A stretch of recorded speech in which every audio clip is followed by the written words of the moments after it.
Hello students, तो CMA foundation जून 2024 की जो एग्जामिनेशन डेट्स हैं वो रिलीज हो चुकी हैं और एग्जाम डेट है आपकी 16 जून 2024। अब सवाल ये है कि कैसे हम अपने इस एग्जाम की तैयारी स्टार्ट करें, कैसे हम ये तैयारी करें कि हम रिजल्ट में या अपने एग्जाम में पहली बार में ही पास हो जाए। तो आज की इस वीडियो में हम बात करने जा रहे हैं आपकी सीएमए फाउंडेशन जून 2024 की जो स्ट्रैटेजी हमें क्या रखनी चाहिए उसके बारे में। तो ये वीडियो उन्हीं सब स्टूडेंट्स के लिए है जो फर्स्ट टाइम यहाँ पे सीएमए फाउंडेशन की तैयारी कर रहे हैं या जिन्होंने सीएमए फाउंडेशन दिया था दिसंबर में, किसी रीजन से अनफॉर्चुनेटली वो नहीं क्लियर कर पाए, तो वो भी इस वीडियो को जरूर देखेगा ताकि वो जो स्ट्रैटेजी है क्या रहनी चाहिए आपकी, ताकि आप एग्जाम क्लियर कर सके। तो आइए इसी के साथ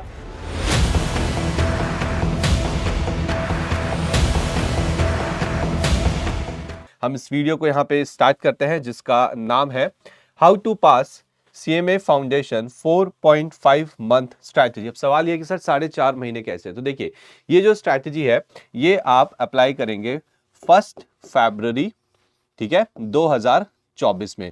तो सर ये जो अभी हमारे इस जनवरी महीने के बचे कुछ दिन है, इसका क्या करें? तो इन बचे कुछ दिनों में एक बार अपने सिलेबस को गो थ्रू करिए, देखिए आपके कौन कौन से सब्जेक्ट्स हैं, उन सब्जेक्ट्स के अंदर क्या क्या सिलेबस है, वो सारा आइडिया एक बार आप अच्छे से ले लीजिए आराम से। और फिर उसके बाद 1 फरवरी 2024 से आप इस 4.5 महीने की स्ट्रैटेजी को अप्लाई करेंगे, यानी कि फरवरी, मार्च, अप्रैल, मई और जून के हमारे यहाँ पे 15 दिन।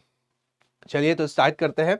ध्यान से देखिएगा, ध्यान से समझिएगा। एक डायरी या नोटबुक अपने पास रखिए, एक पेन अपने पास रखिए और जो भी मैं यहाँ स्क्रीन पे लिख रहा हूँ या लिखा हुआ है, आपको अपनी नोटबुक डायरी में उसे लिखना है। तो देखिए, 4.5 महीने की स्ट्रैटेजी है। सबसे पहले हम बात करते हैं आपके फर्स्ट मंथ की। तो जो सबसे पहला महीना है उसमें अगर मैं बात करूं मॉर्निंग सेशन की, मॉर्निंग सेशन मतलब कुछ स्टूडेंट्स की आदत होती है कि वो मॉर्निंग में पढ़ते हैं, फिर इवनिंग एक ब्रेक लेते हैं, फिर वो इवनिंग में आते हैं। तो उसी हिसाब से उस चीज को ध्यान में रखते हुए स्ट्रैटेजी बनाई गई है।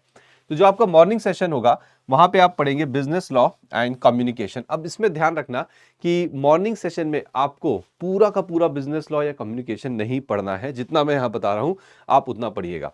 तो आप पढ़िएगा कॉन्ट्रैक्ट एक्ट, ठीक है, कॉन्ट्रैक्ट एक्ट, उसके बाद सेल ऑफ गुड्स एक्ट, और कम्युनिकेशन के अंदर पूरा का पूरा बिजनेस कम्युनिकेशन। तो देखिए, बिजनेस लॉ में मैंने आपको कॉन्ट्रैक्ट एक्ट और सेल ऑफ गुड्स एक्ट पढ़ने को बोला है और कम्युनिकेशन मैंने आपको पूरा पढ़ने को बोला है। अगर आप इतना करते हैं, कब? फर्स्ट मंथ में मॉर्निंग सेशंस के दौरान। मॉर्निंग सेशन आपके 3 घंटे 4 घंटे का कम से कम होना चाहिए।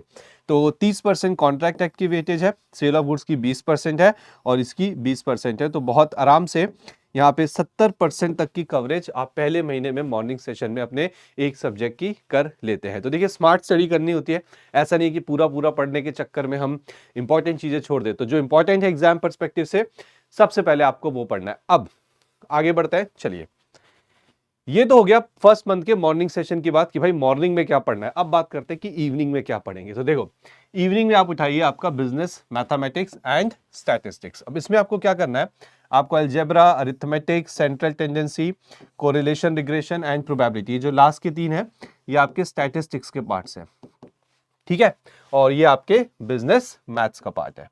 तो बिजनेस मैथ्स के अंदर अगर आप देखो तो 20% इसकी वेटेज है और 15% इसकी। और स्टैटिस्टिक्स के अंदर जो 3 टॉपिक्स मैंने लिए, central tendency, correlation and probability, 15, 15 और 15%। तो कितना हो गया आपका ये टोटल? अगर मैं देखूं इस सब्जेक्ट की वेटेज की अगर हम बात करें तो ये हो गया आपका 75%। तो ध्यान रखिए, पहले महीने में इवनिंग में आपको बिजनेस मैथमेटिक्स और स्टैटिस्टिक्स के अंदर ये टॉपिक्स अगर आप कर लेते हैं तो आपकी 75% तक की वेटेज हो जाती है। अब ध्यान सुनना, अभी हमने 4.5 महीने में से सिर्फ फर्स्ट मंथ की बात की है।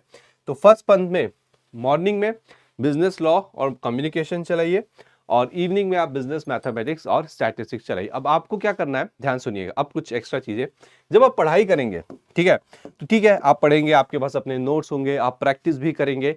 तो कुछ चीजें ध्यान रखनी है कि आपको रेगुलर यहाँ पे रिवीजन करना बहुत ज्यादा जरूरी है।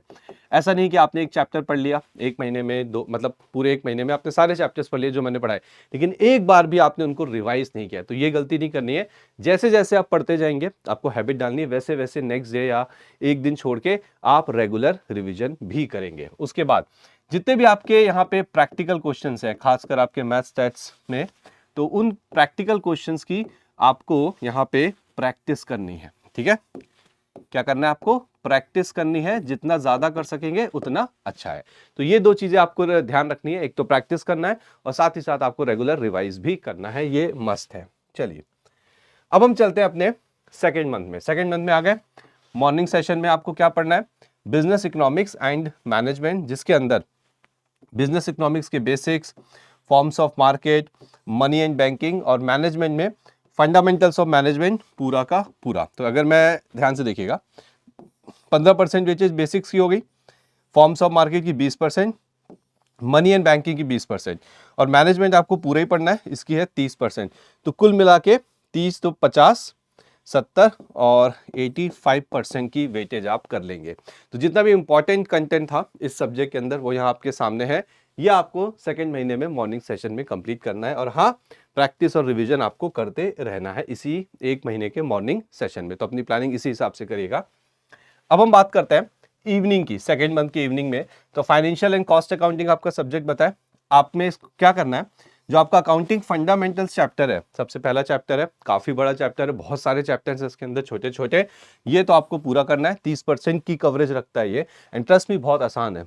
अगर आप कॉमर्स बैकग्राउंड से है, 11th-12th कॉमर्स से किया है, तो आपके लिए चैप्टर कोई बड़ी बात नहीं है। उसके बाद फाइनल अकाउंट्स प्रिपरेशन, ये भी आपको करना है, 25% वेटेज, और कॉस्ट अकाउंटिंग आपको फुल करना है, 30% की वेटेज है इसकी। तो हमारा टोटल कितना हो गया ये, फिर से 85%। ये आपको इवनिंग में करना है। तो अभी तक हमने क्या देखा, ओके, हमने 2 महीने की कवरेज की है 4.5 महीने में, और 2 महीने में आपने अपने चारों सब्जेक्ट्स को बहुत अच्छे से, मतलब हर सब्जेक्ट में 70 से 80% तक की वेटेज को कवर कर लिया बहुत अच्छे से, रेगुलरली रिवाइज करते हुए और प्रैक्टिस करते हुए।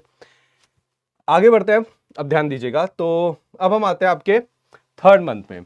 तो ध्यान से देखना, थर्ड मंथ को मैंने 2 हिस्सों में बांटा है, एक तो फर्स्ट 20 डेज और लास्ट 10 डेज। तो पहले 20 डेज में आपको क्या करना है, complete the remaining portion.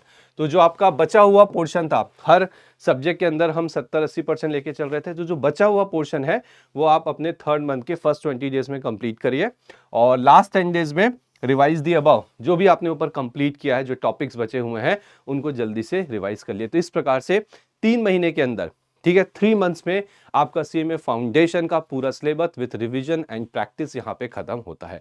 But हाँ, आपको ध्यान रखना है कि जो ये स्ट्रेटजी, ये जो टेबल आप सामने देख रहे हैं, शेड्यूल सामने देख रहे हैं, ये प्रॉपरली आप इसे फॉलो करें, एंड रिवीजन मस्ट है, साथ साथ में करना जरूरी है।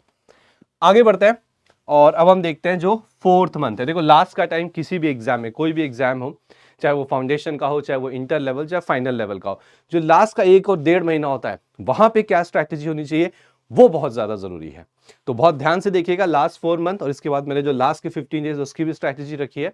तो फोर्थ मंथ में आपको क्या करना है, फुल रिवीजन। फुल रिवीजन मतलब आपको ऑल 4 सब्जेक्ट्स, ठीक है, ऑल 4 सब्जेक्ट्स का फुल रिवीजन इन डेप्थ में जाके करना है, बहुत अच्छे से रिवाइज करना है, ऊपर ऊपर से नहीं। आप कॉन्सेप्ट भी रिवाइज करेंगे, आप न्यूमेरिकल्स भी सॉल्व करेंगे, सब कुछ आपको बहुत अच्छे से करना है ये लास्ट के 4 मंथ में।